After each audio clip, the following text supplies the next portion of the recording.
قائد اعظم نے صرف ایک ملک نہیں مانگا تھا، انہوں نے ایک خواب مانگا تھا۔ پچھلی قسط میں ہم نے جانا کہ قرارداد لاہور نے الگ وطن کی بنیاد رکھی، مگر اس قرارداد کے پیچھے ایک شخص کی سوچ کار فرما تھی، محمد علی جناح، جنہیں دنیا قائد اعظم کہتی ہے۔ قائد اعظم کا خواب صرف زمین کا ایک ٹکڑا حاصل کرنا نہیں تھا۔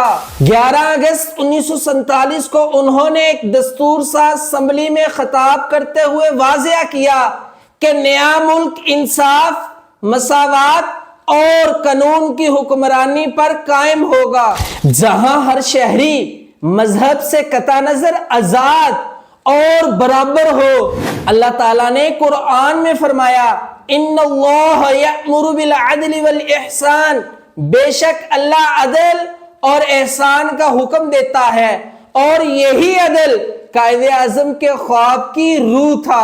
مارٹن لوتھر کنگ نے کہا تھا، injustice anywhere is a threat to justice everywhere، یعنی کہیں بھی نہ انصافی ہو، وہ ہر جگہ انصاف کے لیے خطرہ ہے۔